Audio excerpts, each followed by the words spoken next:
You are not surrounded by enemies in the way movies teach you to imagine them. There are no knives on the table, no raised voices, no obvious threat. Instead, danger sits close. It laughs with you. It remembers your birthday. It listens when you're tired. And that is precisely why it is dangerous. Most people believe harm announces itself. They think betrayal arrives wearing armor. But the truth is colder. Real threats come disguised as comfort. They arrive smiling, offering help you didn't ask for, interest you didn't demand, loyalty you never requested. You mistake proximity for safety. You mistake familiarity for trust. And without realizing it, you hand over the blueprint to your inner fortress. This is the first illusion you must shatter. Open enemies are easy. They declare themselves. You can prepare for them. You can adapt. You can defend. Hidden enemies are the ones who hollow you out from the inside. They drain your time, your clarity, your self-belief. And they do it so slowly, you call it friendship. If this feels uncomfortably familiar, good. That discomfort is awareness waking up. You are here because something in your life feels off.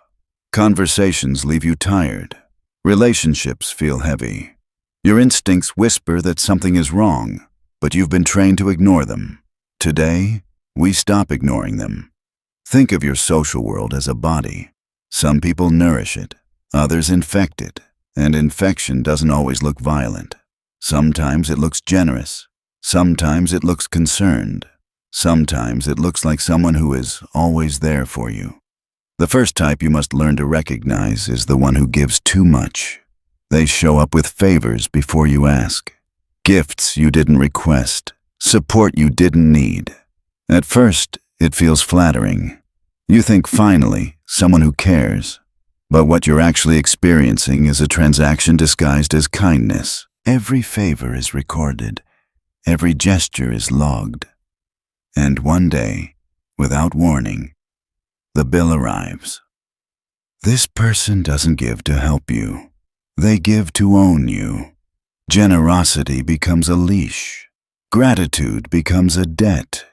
And debt is one of the strongest forms of control because it operates inside your conscience. You feel guilty for wanting space. You hesitate to say no. You second-guess your boundaries, not because you are weak, but because you are decent. Watch carefully for one phrase. It is the moment the mask slips. After everything I've done for you, those words reveal the truth. A gift freely given never needs to be reminded. Only a bribe does. What you thought was kindness was a slow purchase of your autonomy. Here is the metaphor you must remember. A true gift is a seed. A manipulative gift is a hook. One grows quietly and asks for nothing. The other waits beneath the water, tension building until you try to swim away. The danger is not just external, it is psychological.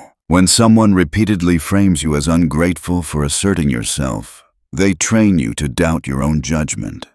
You start apologizing for having needs. You shrink, you accommodate, and in doing so, you hand them influence over your inner world. The correction is simple, but uncomfortable. Stop accepting what you did not ask for. Neutralize debt immediately. If someone buys you dinner, return the gesture without delay. If they offer help, pay it back fast or decline politely. Watch how they respond. If balance offends them, control was the goal all along. The second danger is subtler and far more corrosive. This person doesn't give too much. They listen too well. They invite intimacy too quickly. They share personal trauma within minutes of meeting you. Their openness feels deep. You feel special, chosen, trusted. What's actually happening is reciprocity pressure. When someone exposes themselves emotionally, you feel compelled to do the same.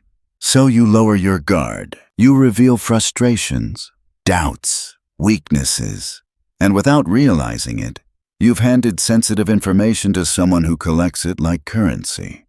This is not connection. It is extraction. These individuals use vulnerability the way hackers use fake login pages. It looks real. It feels safe. But its only purpose is to get you to enter your credentials. Pay attention to patterns. Do they gossip easily about others? Do they share secrets that aren't theirs to share? If they trade information freely with you, understand this law. They will trade yours too. Reputation is fragile. Once damaged, it rarely returns to its original shape. And when relationships sour, as they always do with people who thrive on emotional intensity, your own words will be repackaged against you. Context removed. Intent distorted. You will recognize your voice in the story, but not your truth. The antidote is restraint. You don't need to confront. You don't need to accuse. You simply stop feeding the channel. Listen, nod. Offer nothing of substance in return. Become boring. If they push, if they probe, if they pressure you to open up, because they did, you've identified the threat. Close the gate. Here is the deeper realization most people miss. These people are not powerful. They are hungry, and hunger makes them reckless. When they can no longer feed on your information, they will move on. Let them. This is not cruelty. It is hygiene. You are not obligated to let everyone into your inner world. Your life is not an open source project. It is a fortress. And every fortress needs a gatekeeper who knows the difference between a guest and a spy. What we've uncovered so far is simple, but unsettling. The greatest dangers in your life do not arrive with force. They arrive with familiarity. They do not attack your body. They erode your boundaries, and they do it with your permission. There is a particular kind of danger that doesn't whisper. It groans. It announces itself through constant emergencies, endless bad luck, and stories that always end the same way. At first, you feel sympathy. You want to help. You believe that with enough patience, guidance, or effort, things will finally turn around for them. They never do. This is the person whose life is always on fire. If it's not their job, it's their health. If it's not their health, it's a toxic ex. If it's not the ex, it's the system, the economy, their childhood, their boss, their friends. Someone is always to blame. And on the surface, they look unlucky. But luck is not random when it repeats with surgical precision. This person is not merely experiencing misfortune, they are manufacturing it. Think of them as a storm system that follows a predictable path. Wherever they go, damage accumulates. Relationships collapse. Opportunities rot. Drama multiplies. And yet somehow they remain blameless in their own story. The universe, to them, is a villain. They are the innocent victim trapped in an unfair world. Here is the core truth most people resist. Chaos has fingerprints. If you observe long enough, patterns emerge. Impulsiveness, poor judgment, emotional volatility, an allergy to responsibility, a refusal to learn. They repeat the same mistakes with religious devotion and call it fate. What you are witnessing is not bad luck. It is undisciplined character playing dress-up. Why are they dangerous? Because chaos is contagious, not mystically, practically. When you tether yourself to someone who is constantly drowning, you do not save them, you sink with them. Their emergencies hijack your time. Their stress infects your thinking. Their financial instability becomes your burden. Their emotional collapse demands your energy. Slowly, without realizing it, you begin organizing your life around their dysfunction. This is how capable people get stuck, not because they lacked intelligence, but because they misidentified loyalty as virtue.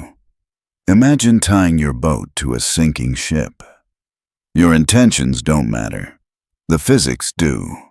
Water doesn't negotiate, and neither does entropy. The longer you stay connected, the more resources you lose trying to keep something afloat that was never designed to be stable. These people do not want solutions. Solutions threaten their identity. If you offer one, they will explain why it won't work. If you persist, they will accuse you of not understanding. What they want is a witness. Someone to validate their suffering so they don't have to change. The correct question is not, are they having a bad season? It's, has this been their entire life? A storm that never passes is not weather.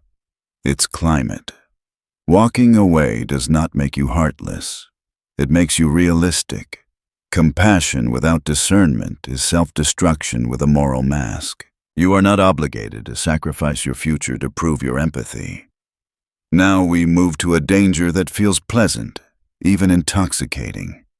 This one doesn't drain you through crisis. It seduces you through agreement. They like everything you like. They hate everything you hate. They echo your opinions before you finish forming them. Being around them feels effortless, comfortable, affirming.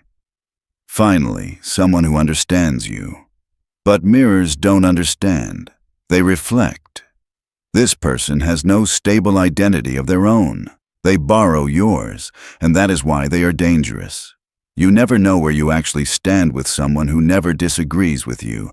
Conflict reveals character. Agreement conceals it. Here is the uncomfortable insight. A friend who challenges you respects you.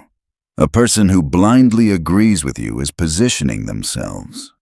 Flattery is not kindness. It is strategy.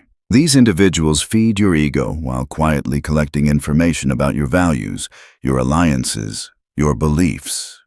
Today, they mirror you.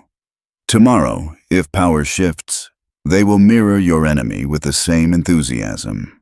Their loyalty is not to people. It is to alignment with whoever appears dominant in the moment. Think of them as social chameleons, colorless on their own, vibrant only when attached to something stronger. Their greatest weapon is insulation. By surrounding you with agreement, they isolate you from reality. You stop hearing dissent.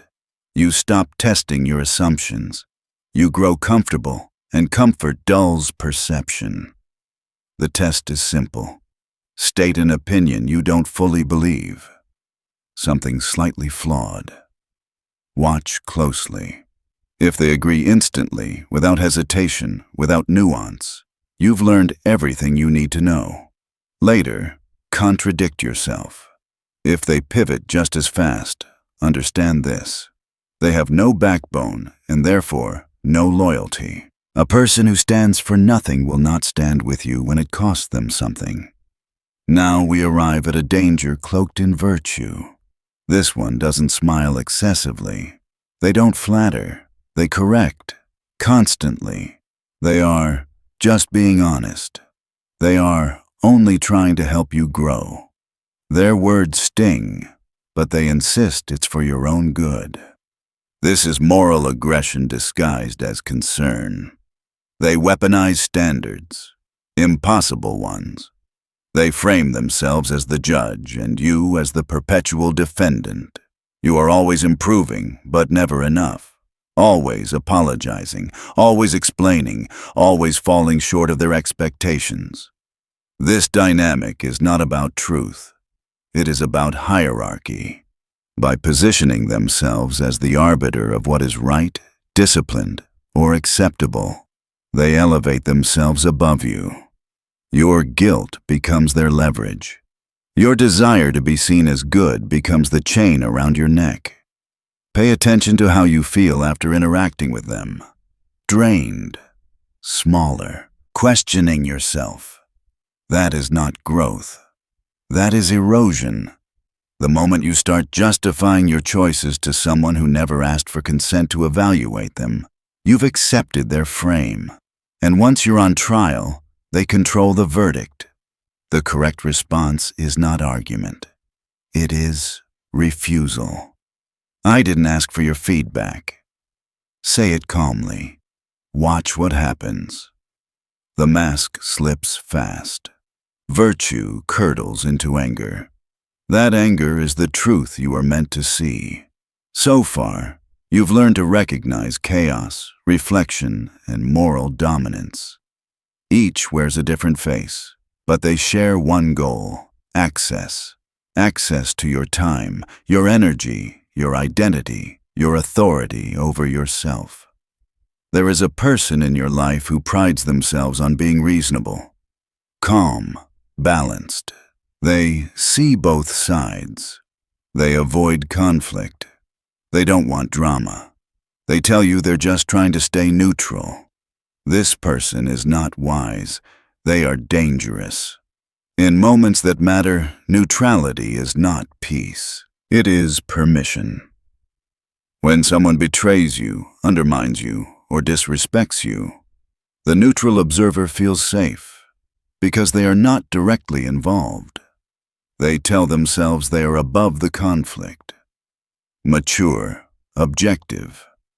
But what they are actually doing is calculating, waiting to see which side gains leverage before committing.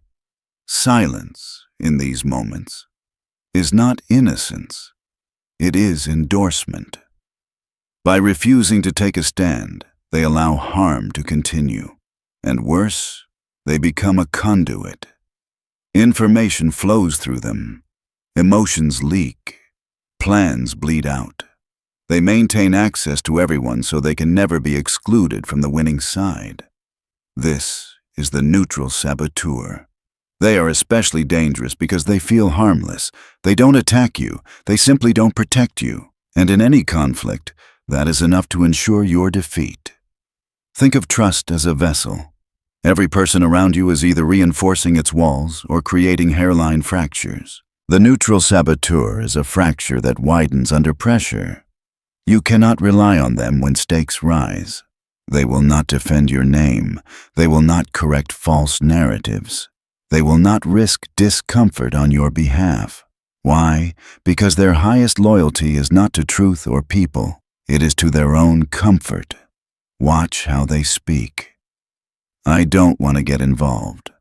I'm friends with both of you. I understand where they're coming from. These phrases sound diplomatic. They are actually evasive. They prioritize social safety over moral clarity. In any war, and life is full of them, you need soldiers, not spectators. Someone who refuses to choose when choice is required has already chosen themselves. The correct response is not confrontation. It is clarity. Force the line into the open. This person hurt me. Continuing to associate with them hurts me. Say nothing more. If they hesitate, deflect, or attempt to smooth it over, the answer is already there. They will not stand with you when it costs them something. Remove them from anything that requires trust, plans, vulnerabilities, long-term visions. Treat them as acquaintances at best. Access should match loyalty. Now we approach the most destructive danger of all, the one that doesn't just oppose you, it studies you, copies you, absorbs you. At first it feels like admiration. They love your style, your ideas, your language. They ask for advice constantly. They dress like you, think like you, speak like you. You feel flattered, needed, respected. But admiration has a shadow. This is not inspiration. It is consumption. The envious mimic does not want what you have. They want you not to have it. They suffer from an absence of self, a void. And rather than build an identity, they borrow yours. Pay attention to the shift. They begin taking credit for your ideas. They retell your stories with themselves at the center. They grow tense when you succeed independently. They quietly compete where there was never supposed to be competition. This is not coincidence. It is psychological displacement. Because they cannot become you, cannot replicate your experiences, your resilience, your internal structure, they grow resentful. Your existence reminds them of their own emptiness, and that resentment inevitably seeks release. Every such relationship ends the same way. Betrayal, not because of circumstance, because of necessity.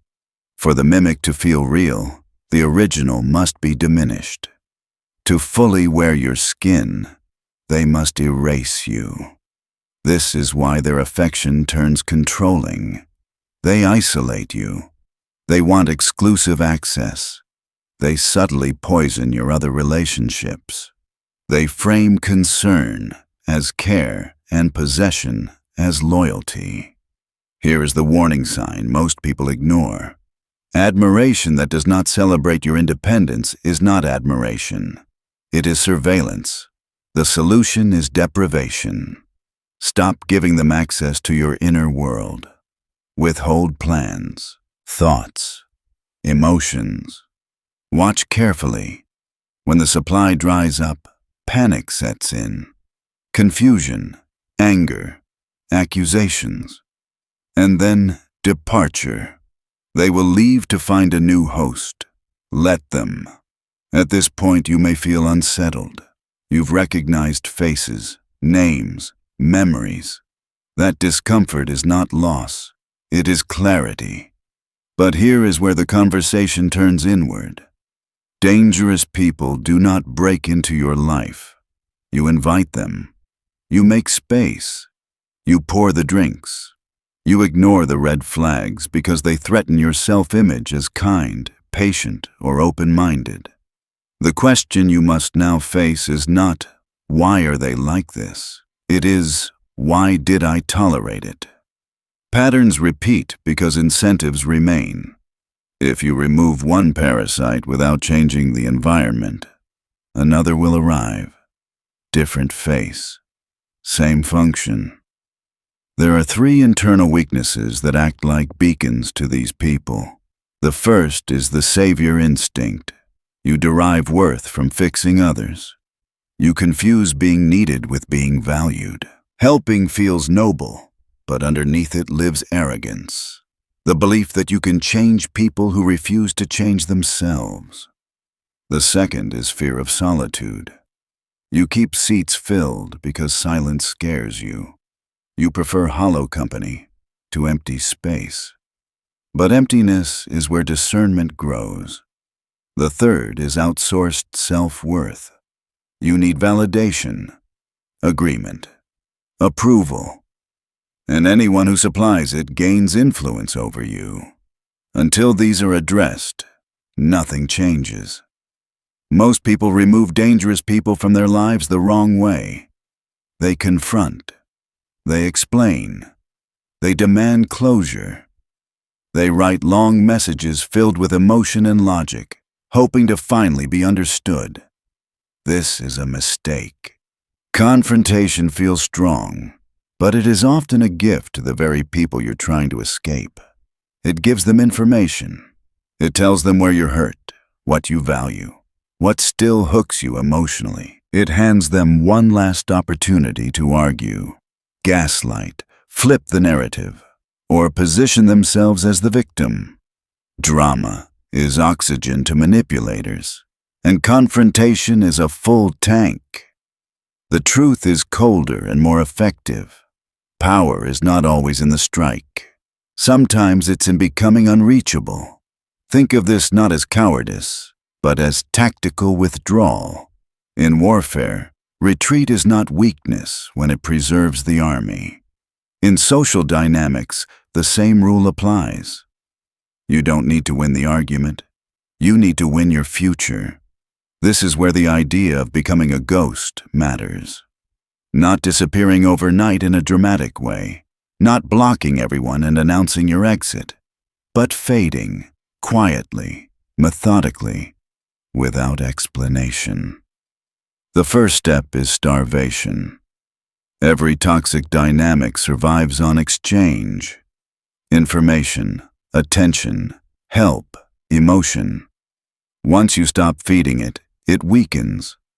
If they are the spy, you stop sharing. If they are the victim, you stop rescuing. If they are the mirror, you stop offering opinions. You don't accuse. You don't explain. You simply remove the fuel. What happens next is revealing. Some will grow bored and drift away. Others will escalate, press harder, provoke, guilt trip. That escalation is confirmation. You've identified exactly what they were feeding on. The second step is delay. Urgency is an illusion that keeps you trapped. When you respond instantly, you signal availability. When you slow down, you introduce distance. Reply hours later, then a day later, then longer. Be polite, but sparse. Neutral, busy. Distance dissolves unhealthy attachment faster than confrontation ever could. When access is diluted, dependency collapses. The third step is emotional firewalling. Treat them like a coworker you barely know, civil, distant, uninvested. No emotional hooks, no personal details. I'm good. Hope you're well. Short sentences, closed loops. This is not rudeness. It is boundary enforcement without spectacle. And then there is the final step, reserved only for extreme cases, the clean cut. Some people do not respond to fading. The envious mimic, the moral aggressor, those who escalate when they sense loss of control. With them, subtlety fails. You must end it, briefly and cleanly. This dynamic isn't healthy for me anymore. I need space. I wish you well. Nothing more. No debate, no defense, no follow-up. Silence afterward is critical. Explanation is the trap. Once you justify, you re-enter the game. The goal is not to be understood. It is to be free. Now comes the part no one prepares you for. After you remove these people, the noise stops. Your phone is quieter. Your calendar opens up. The chaos that once filled your mental space evaporates, and what replaces it feels unsettling at first. Silence, boredom, emptiness. This is the moment most people relapse. They reach back out. They re-engage. Not because the relationship was healthy, but because familiarity feels safer than stillness. Do not misinterpret this phase. This is not loneliness. This is detox. For the first time, your nervous system is not constantly reacting. Your attention is no longer hijacked. You are alone with your thoughts, and that can feel uncomfortable if you've spent years using people as distraction. But here is the reframe. Space is not absence. Space is possibility. A life clogged with parasites has no room for allies. A calendar full of draining relationships leaves no margin for growth. When you remove weeds, the garden looks empty before it blooms. The silence is not asking you to refill it. It is asking you to listen. This is where discernment sharpens, where standards rise, where you realize how much energy you were leaking just to maintain equilibrium with people who never deserved access. Eventually, something shifts. You start noticing who brings clarity instead of confusion, who respects your time without guilt, who celebrates your progress without hidden resentment, who has their own life and doesn't try to live through yours. These people could not enter before. There was no space. Now there is. The final realization is the most uncomfortable of all. The eighth dangerous person was never someone else. It was the version of you that ignored discomfort to avoid conflict, that mistook endurance for virtue, that stayed silent when boundaries were crossed, that prioritized being liked over being respected. This is not about blame. It's about responsibility. You cannot control human nature. The manipulator will manipulate. The parasite will feed. The opportunist will test limits. That is their nature. What you control is the gate. If your life is full of people who drain you, it is because the gates were open, not once, but repeatedly. Because saying no felt harder than saying yes. Because solitude felt scarier than dysfunction. Because validation mattered more than peace. That ends here. From this point forward, your time becomes sacred, your attention selective, your energy guarded. Not because you hate people, but because you respect yourself. Your life is finite. Every hour spent managing chaos is an hour stolen from your purpose, your future, and the person you are becoming. You don't negotiate with psychological terrorists. You don't reason with parasites. You remove access, and when you do, something profound happens. You stop surviving socially. You start choosing deliberately. Now everything comes down to one question. Not who hurt you, not who betrayed you, but who you become after the gate closes. Because the real transformation does not happen when you remove dangerous people. It happens when you become someone they can no longer access. Most people think the lesson is avoidance.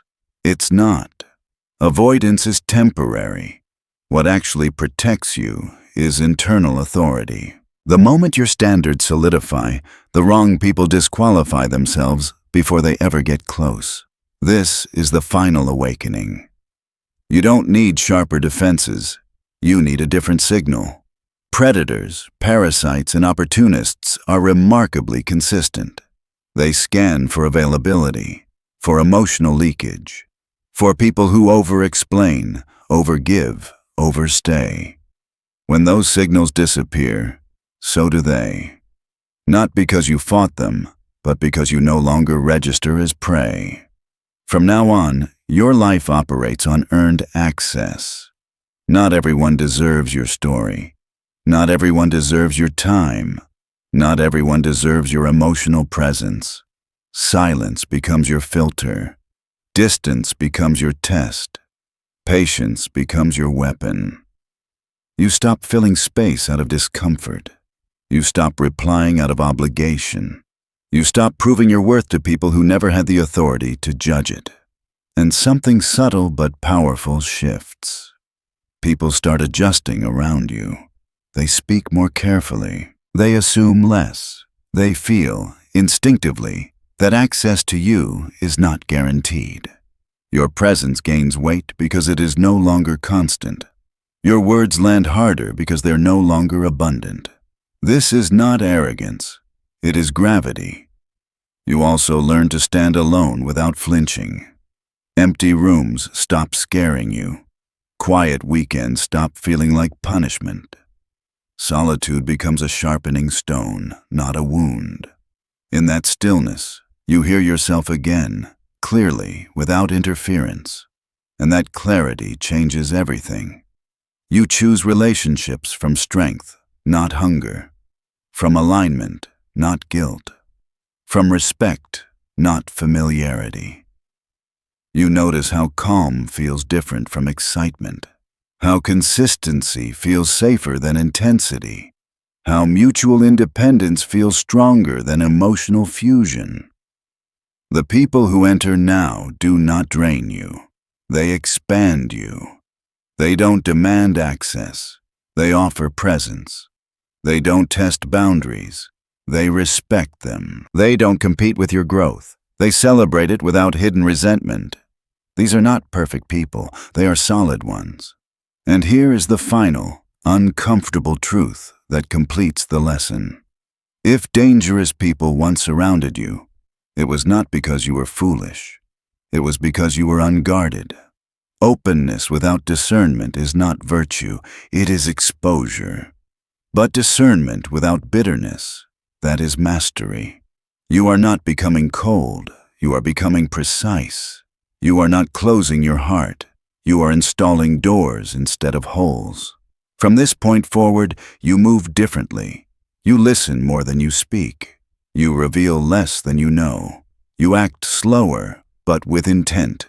You do not rush to be understood. You do not rush to be liked. You let time do the filtering. And time, when combined with standards, is ruthless in the best way. So look around your table now. Notice who remains. Notice who left. Notice how the silence feels cleaner, not emptier. That is not loss. That is alignment. The final lesson is simple, and it is the one that changes everything. You do not need to destroy your enemies. You only need to stop feeding them. When you control access to your time, your energy, and your inner world, you become unprofitable to the wrong people and invaluable to the right ones. That is not just survival. That is self-mastery. And once you reach it, dangerous people don't chase you, they avoid you, because they can sense what you finally know. The gate is closed, and it only opens for those who deserve what's inside.